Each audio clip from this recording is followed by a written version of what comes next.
आज का टॉपिक है types of function, matric and inter mathematics. Function के कई टाइप्स होते हैं। हमारा जो सिलेबस है उसमें फंक्शन के टाइप्स को मुख्तलिफ़ क्लासों में डिस्ट्रीब्यूट किया गया है। कुछ टाइप्स क्लास मैट्रिक में हैं, उसके अलावा कुछ और जो टाइप्स हैं वो इंटर क्लास के अंदर हैं, और उसके बाद जो बाकी रिमेनिंग जो टाइप्स हैं वो यूनिवर्सिटी लेवल पे होते हैं। तो आज हम कुछ टाइप्स 4 या 5 टाइप्स को जो है डिस्कस कर लेते हैं। बुनियादी टाइप्स हैं फंक्शन की। तो पहला जो टाइप हमारे पास है वो है इनटू फंक्शन। इनटू फंक्शन मैं नाम लिख देता हूँ यहाँ पर, जो कि आज हम डिस्कस करेंगे। एक इनटू फंक्शन और एक हम ले लेते हैं ऑनटू फंक्शन। ये दो हो गए ऑनटू फंक्शन। और उसके अलावा एक और हम फंक्शन ले लेते हैं, वो टाइप होती है one one function. One one function या वन टू वन फंक्शन भी कहा जाता है। तो ये तीन जो है टाइप्स, यहाँ से हम स्टार्ट करते हैं। तो पहले अपन पढ़ लेते हैं कि इनटू फंक्शन क्या होता है। तो एक सिंपल सी डेफिनेशन हम लिख देते हैं। ए फंक्शन, इनटू फंक्शन में क्या होता है? A function in which range of the function is not equal to codomain. Simple सी बात है कि ऐसा फंक्शन जिसमें फंक्शन की जो रेंज है वो कोडोमेन के इक्वल ना हो, ठीक है। और इसके बिल्कुल अपोजिट जो है वो हमारे पास है ऑनटू फंक्शन। उसमें क्या होता है? ए फंक्शन, उसको भी अभी लिख देते हैं। A function in which range is equal to codomain. ठीक है, कोई ज़्यादा बड़ी डेफिनेशन नहीं है, सिंपल सा कॉन्सेप्ट है कि ऐसा फंक्शन जिसमें रेंज जो है वो कोडोमेन के इक्वल ना हो तो वो कहलाता है इनटू फंक्शन। और ऐसा फंक्शन जिसमें रेंज जो है वो कोडोमेन के इक्वल आ जाए वो कहलाता है ऑनटू फंक्शन। तो अब सबसे पहले इसमें हम एक मिसाल भी ले लेते हैं। अच्छा, जब रेंज कोडोमेन के इक्वल नहीं तो इसका मतलब है कि रेंज जो है प्रॉपर सबसेट होगा कोडोमेन का। तो हम उसमें एक मिसाल ले लेते हैं, आसान सी मिसाल ले लेते हैं। मैपिंग डायग्राम के हवाले से हमने जो है दो सेट ले लेते हैं अपन, और उसमें हम चेक करते हैं कि आया फंक्शन इनटू है या नहीं है। हम नंबर ले लेते हैं 1 2 3 और 4 5 6, ठीक है। हम इसको ज्वाइनिंग कर लेते हैं। दो सेट ले लिए, नाम नहीं लिख रहे, बस दो सेट आ गए हमारे पास। हम इसको ज्वाइन कर लेते हैं। हमने 1 को 4 से ज्वाइन कर दिया, 2 को 4 से ज्वाइन कर दिया और 3 को 5 से ज्वाइन कर दिया, ठीक है।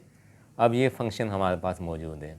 अब ये जो है फंक्शन, इसमें आप देखें कि अगर मैं कहूँ कि इसकी डोमेन कौन सी है तो सिंपल सी बात है, डोमेन इसकी 1 2 3 है। और फिर अगर मैं कहूँ कि इसकी कोडोमेन कौन सी है तो कोडोमेन का मतलब दूसरा सेट कौन सा है? 4 5 6। तो ये जो 4 5 6 है ये इसकी कोडोमेन है। इसको हम लिख देते हैं यहाँ पर कि जनाब कोडोमेन जो है हमारे पास क्या है? कोडोमेन अगर मालूम की जाए इसकी, तो कोडोमेन हमारे पास है इसकी 4 5 6। ये आपकी कोडोमेन है 4 5 6, ठीक है। और इसके अलावा अगर रेंज की बात की जाए तो जब रेंज की बात करते हैं इसी के अंदर, इसी मिसाल के अंदर रेंज की बात करते हैं तो रेंज हमारे पास कौन सा है? रेंज का मतलब है सेट ऑफ इमेजेस। तो इमेजेस मतलब वो नंबर्स जो कि इस्तेमाल हुए सेकंड वाले के, 4 और 5, ये इसकी रेंज आ गई 4 और 5। अब आप देखें कि ये जो कोडोमेन है और ये जो रेंज है दोनों आपस में इक्वल नहीं, ठीक है ना। ये 4 5 6 आ रहा है, ये 4 5 आ रहा है, इक्वल नहीं है। तो लिहाजा हम क्या कहेंगे? This is into function. ये इनटू फंक्शन है बिकॉज कि इसमें जो रेंज है वो कोडोमेन के इक्वल नहीं आ रहा। Range is not equal to codomain, यानी कि रेंज जो है वो कोडोमेन का प्रॉपर सबसेट है। तो लिहाजा ये कौन सा फंक्शन हो गया? This is into function. ये इनटू फंक्शन की मिसाल हो गई। और यहाँ मैं लिख देता हूँ एग्जांपल। ठीक है, तो ये हमारा कॉन्सेप्ट हो गया किसका? इनटू फंक्शन का। ये इनटू फंक्शन का कॉन्सेप्ट हो गया। हम इसको ये हमने क्लियर कर लिया, इनटू फंक्शन। सही है। अब इनटू फंक्शन के बाद हम इसको ऑनटू फंक्शन को भी मुकम्मल कर लेते हैं। ऑनटू फंक्शन में क्या है जनाब कि ऐसा फंक्शन जिसमें रेंज और कोडोमेन इक्वल हो। तो इसकी भी हम एक मिसाल ले लेते हैं। ठीक है, एक मिसाल लेते हैं, फिर इसी तरह से दो सेट ले लेते हैं। हम दो सेट ले लेते हैं। फ़र्ज़ कर लिया कि हमारे पास एक सेट है 1 2 3, और फ़र्ज़ कर लिया कि हमारे पास दूसरा सेट है जिसके एलिमेंट्स हैं सपोज़ 4 और 5। अब इसको ज्वाइनिंग कर लेते हैं हमने 1 को ज्वाइन कर लिया सपोज़ 4 के साथ, 2 को ज्वाइन कर लिया 4 के साथ, 3 को ज्वाइन कर लिया 5 के साथ। अब हम यहाँ मालूम करते हैं कि कौन सी कोडोमेन है और कौन सी जो है इसके अंदर हमारे पास जो है रेंज है। तो जब हम कोडोमेन की बात करते हैं तो जनाब इसमें आप देखें जो सेकंड सेट है वो कोडोमेन कहलाता है ना। तो सेकंड सेट कौन सा है? 4 और 5। तो मैं क्या कहूँगा कि कोडोमेन हमारे पास क्या है? कोडोमेन इज़ 4 और 5। ठीक है। अच्छा, फिर अगर मैं कहूँ कि इसी के अंदर what is the range, range क्या है? तो रेंज भी वही है, क्योंकि रेंज का मतलब है सेट ऑफ इमेजेस, यानी कि वो नंबर्स जो कि इस्तेमाल होते हैं। तो इस केस के अंदर आप देख सकते हैं कि जो कोडोमेन है वही के वही हमारे पास रेंज आ रही है ना। तो इसका मतलब क्या हुआ कि दोनों के दोनों इक्वल हो गए। Range is equal to codomain. तो जब रेंज इक्वल हो जाए कोडोमेन के अंदर, कोडोमेन के साथ, तो हम क्या कहते हैं कि वो फंक्शन कौन सा हो गया? That is onto function. ये ऑनटू फंक्शन हमारे पास कॉन्सेप्ट हो गया। ठीक है, ये ऑनटू फंक्शन का कॉन्सेप्ट क्लियर हो गया। ये मिसाल हो गई, ये इसका कॉन्सेप्ट हो गया। उसके बाद नेक्स्ट हमारे पास जो है वो है 1 1 फंक्शन। तो हम 1 1 फंक्शन ले लेते हैं। इसको भी हम टेबल की फॉर्म दे लेते हैं ताकि समझने में आसानी हो, ये अलग अलग हो जाए, मिक्सअप ना हो। तो इसकी भी हम टेबल बना लेते हैं। हमने टेबल बना ली। अच्छा, इसके भी डेफिनेशन चाहिए, सिंपल से डेफिनेशन लिख देते हैं कि ए फंक्शन 1 1 की बात हो रही है कि ए फंक्शन इन विच, ऐसा फंक्शन जिसमें in which distinct elements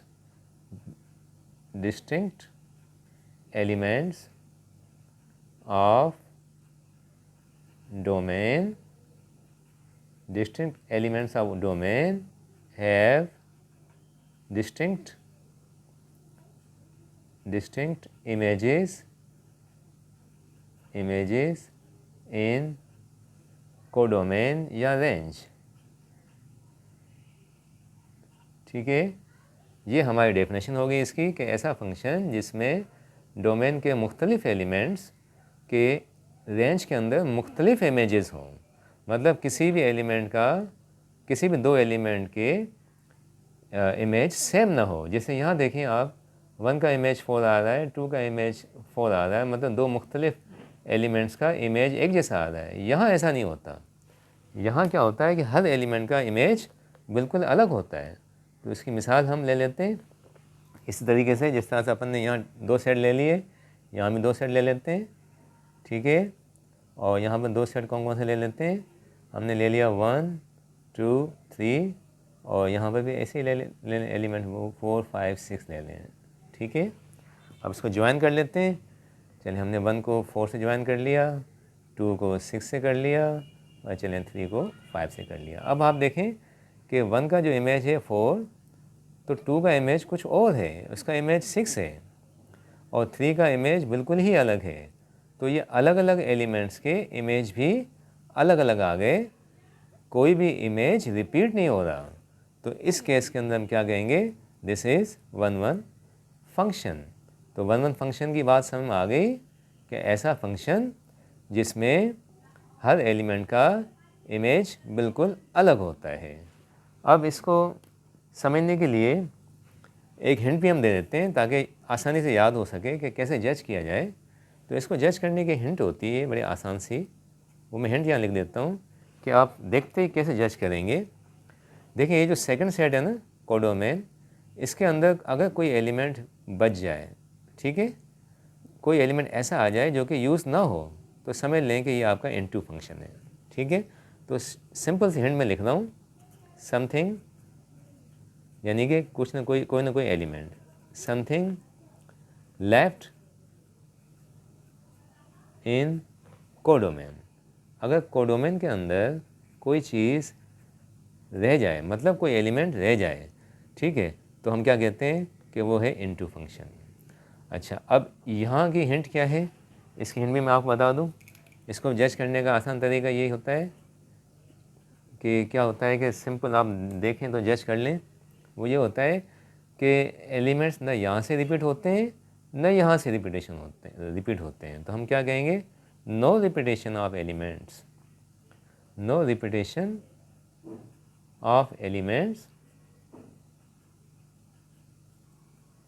in codomain. Codomain के अंदर कोई भी एलिमेंट रिपीट नहीं होता। रिपीट का मतलब है कि एक मरतबा 1 के साथ ज्वाइन हो गया 4, तो ये 4 किसी और के साथ नहीं हो रहा। 5 3 के साथ हो गया तो किसी और के साथ नहीं हो रहा। और इसी तरह से यहाँ की जो हिंट है हमारे पास कि ऑन्टो को जज करने की कौन सी हिंट होती है हमारे पास, ताकि हम देख के जज कर लें, वो ये होती है कि nothing is left in codomain. ठीक है, नथिंग इज़ लेफ्ट, कुछ भी नहीं बचता, सब इस्तेमाल हो जाते हैं। Nothing is left in codomain. ये सिर्फ याद करने के हवाले से या जज करने के हवाले से सिंपल सी हिंट्स हैं। तो ये क्लियर हो गया कि सेकंड सेट में अगर कुछ बच जाए, एक एलिमेंट बच जाए या 2, तो वो हो गया इनटू। अगर सेकंड सेट के अंदर कुछ भी नहीं बचता तो वो हमारा हो गया ऑनटू। और उसके अलावा रिपीटेशन नहीं होती सेकंड सेट से, फर्स्ट से तो वैसे नहीं होती। अगर सेकंड से भी कोई रिपीटेशन नहीं है तो हम उसको क्या कहते हैं, दैट इज़ 1 1। अब उसके बाद क्या है कि हमारे पास ये 3 आगे टाइप्स। अब मज़ीद 2 टाइप्स और भी हमारे पास हैं। और उसमें अब क्या होता है कि ये जो इनटू फंक्शन है और ये जो 1 1 फंक्शन है, ये दोनों फंक्शन अगर आपस में मिल जाएं, दोनों की प्रॉपर्टीज़ आपस में मिल जाएं, तो हमारे पास जो है एक नया फंक्शन बन जाता है। ठीक है, जिसे हम कहते हैं फंक्शन, हम उसको कहते हैं इंजेक्टिव। अच्छा, इंजेक्टिव फंक्शन जनाब कौन सा फंक्शन है, इंजेक्टिव फंक्शन। इसमें क्या होता है कि 2 जो फंक्शंस हैं 1 1 और इनटू, दोनों की जो ख़ास बात है, जो दोनों की जो डेफिनेशन है वो कंबाइन हो जाती है, दोनों की प्रॉपर्टी कंबाइन हो जाती है। तो हम इसको ऐसे लिखेंगे कि ए फंक्शन, या डेफिनेशन लिख देते हैं इसकी, इंजेक्टिव फंक्शन किसे कहते हैं, a function which is into as well as 1 1, that function is called injective function. और इंजेक्टिव फंक्शन का जो दूसरा नाम है वो होता है इनटू एंड 1 1 फंक्शन। इसे इनटू एंड 1 1 फंक्शन भी कहा जाता है। इसकी भी हम एक मिसाल ले लेते हैं कि इंजेक्टिव फंक्शन हम आगे बात, जिसमें इनटू फंक्शन भी हो, जिसमें 1 1 भी हो, दोनों बातें हों, दोनों जिसमें बातें होती हैं उसे कहा जाता है इंजेक्टिव फंक्शन। और इंजेक्टिव फंक्शन का दूसरा नाम मैंने क्या कहा, इनटू एंड 1 1 फंक्शन। इसकी मिसाल ले लें, हमने 2 सेट ले लिए, ठीक है, और 1 2 3 3 एलिमेंट ले लिए, यहाँ हम ले लेते हैं 4 5 6 और 7 ले लेते हैं। ठीक है, ज्वाइन कर लें इसको, हमने इसको इससे ज्वाइन कर लिया, ठीक है, इसको 6 से ज्वाइन कर लिया, इसको हमने 3 से ज्वाइन 7 से ज्वाइन कर लिया। ठीक है, तो अब आप देखें ये क्या हो गया, अब इसमें दोनों बातें आ रही ना। देखें ये इनटू फंक्शन भी है, इनटू इसलिए कि कुछ ना कुछ बच गया सेकंड सेट के अंदर, और उसके अलावा ये 1 1 भी है क्योंकि हर एलिमेंट का इमेज अलग अलग है। तो दोनों बातें आ गई, तो हम क्या कहेंगे, this is example of injective function.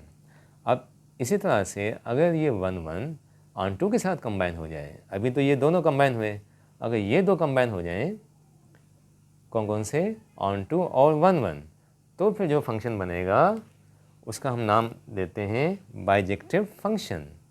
ये मैं यहाँ लिख देता हूँ, ठीक है। बाइजेक्टिव फंक्शन में क्या होता है जनाब कि मैं लिख देता हूँ bijective function, bijective function. So bijective function is the combination of one one and onto function. तो ऐसा फंक्शन जिसमें दोनों बातें आ जाएं। हम इसको भी टेबल की फॉर्म में लिख देते हैं ताकि ये भी समझने में आसानी हो, बिल्कुल अलग हो सबसे। तो इसकी भी डेफिनेशन लिख देते हैं कि a function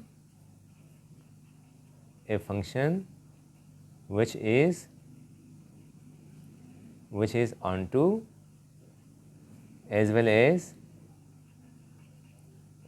as one one is called bijective function. और बाइजेक्टिव फंक्शन का दूसरा नाम होता है one one and onto function, ठीक है। तो this is the combination of this two. अब इसकी भी मिसाल हमें चाहिए, इसकी भी मिसाल ले लेते हैं। हमने एक सेट ले लिया 1 2 3 और दूसरा सेट ले लिया हमने सपोज 5 6 7। इनको ज्वाइन कर दें, इसकी मिसाल बन गई। ज्वाइन हम इसको ऐसे कर लेते हैं, 1 को 5 से कर लिया, 2 को 6 से कर लिया, 3 को 7 से। तो अब देखें ये दोनों बातें इसके अंदर हैं। ये ऑन टू भी है क्योंकि इसकी रेंज मुकम्मल यूज़ हो चुकी है ना कोडोमेन, और इसके अलावा ये वन वन भी है, दोनों बातें आ गई। तो हम क्या कहेंगे, this is the example of bijective function. और ये बात याद रखें कि इंजेक्टिव का दूसरा नाम कौन सा होता है, इनटू एंड वन वन, और बाइजेक्टिव का दूसरा नाम क्या होता है, one one and onto. हम इसको लिख ही देते हैं, ठीक है। तो इसका दूसरा नाम कौन सा है जनाब, one one and onto function, one one and onto function, ठीक है। This is the second name of this. और इंजेक्टिव का दूसरा नाम क्या होता है कि हम इसको यहाँ लिख देते हैं कि into and one one function, into and one one function. यहाँ तक बात समझ आ गई। अब इसमें एक बड़ी अहम बात देखें कि ये जो इंजेक्टिव फंक्शन लिखा हुआ है, ये जो बाइजेक्टिव फंक्शन लिखा हुआ है, और उसके अलावा एक बात और बता दूँ मैं आपको, इनटू जो फंक्शन है इसको हम सर्जेक्टिव फंक्शन भी कहते हैं। ये तीन नाम आप देखें आपके सामने हैं, एक है सर्जेक्टिव एक है इंजेक्टिव और एक है बाइजेक्टिव। तो ये जो इंजेक्टिव वर्ड है, ये बाइजेक्टिव वर्ड है, और ये जो सर्जेक्टिव है, ये तीनों के तीनों जो अल्फाज हैं ये कहाँ से आए, ये निकले हैं फ्रेंच वर्ड्स। तीन फ्रेंच वर्ड्स हैं, वो कौन कौन से हमारे पास, फ्रेंच वर्ड्स कितने, तीन, जिनमें से ये निकले हैं। और वो फ्रेंच वर्ड्स हमारे पास हैं, नंबर 1 वो है इंजेक्शन, नंबर 2 एक इंजेक्शन है दूसरा है हमारे पास सर्जेक्शन, और उसके बाद एक तीसरा है हमारे पास, वो है बाइजेक्शन। तो ये जो आप देख रहे हैं तीन अल्फाज कौन कौन से, इंजेक्शन, सर्जेक्शन, बाइजेक्शन, इसमें से इंजेक्टिव निकला हुआ है, बाइजेक्शन में से बाइजेक्टिव निकला हुआ है, और सर्जेक्शन में से सर्जेक्टिव निकला हुआ है। ये तीनों के तीनों फ्रेंच वर्ड्स हैं, ठीक है। और ये जो फ्रेंच वर्ड्स हैं ये फर्स्ट टाइम जो यूज़ किए गए वो 20th सेंचुरी के अंदर यूज़ किए गए।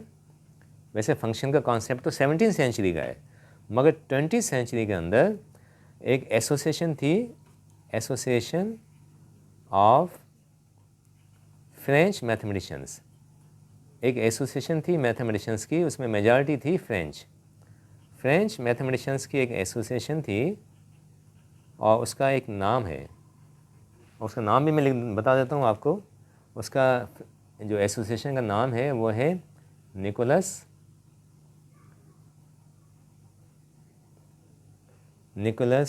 बोरबाकी, ये इसका नाम है एसोसिएशन का, ये फ्रेंच नेम है। ये 20th सेंचुरी के अंदर ये एसोसिएशन थी। इसने क्या किया कि इसने कुछ किताबें लिखी, सीरीज़ ऑफ बुक्स, इन्होंने सीरीज़ ऑफ बुक्स लिखी, ठीक है। उस किताबों की सीरीज़ के अंदर उन्होंने ये तीन अल्फाज इस्तेमाल किए ये 1-1 के लिए इस्तेमाल किया, ये ऑन टू के लिए इस्तेमाल किया, और ये अपना बायजेक्टिव मीनिंग 1-1 और ऑन टू के लिए इस्तेमाल किया। तो ये हिस्ट्री पॉइंट ऑफ व्यू से ही हमारे पास पॉइंट्स आ गए। और उन्होंने क्या किया, सीरीज़ ऑफ बुक्स उन्होंने लिखा, ठीक है। वो जो सीरीज़ ऑफ बुक्स है उसका भी नाम है, और उसका नाम है कि elements of mathematics, elements of maths. French name की ये ट्रांसलेशन है। तो अब ये बात समझ आ गई कि हम जो यूज़ करते हैं ना, इंजेक्टिव, ये बायजेक्टिव और ये सर्जेक्टिव, ये असल में फ्रेंच वर्ड्स में से निकले हुए हैं। और ये फ्रेंच वर्ड्स भी कौन से हैं, जो कि 20वीं सेंचुरी के अंदर एक एसोसिएशन थी फ्रेंच मैथमेटिशियंस की, जिसका नाम मैंने लिख दिया। उन्होंने किताबें लिखी, उन किताबों के अंदर उन्होंने फ़र्स्ट टाइम 20वीं सेंचुरी के अंदर इन अल्फाज का इस्तेमाल किया।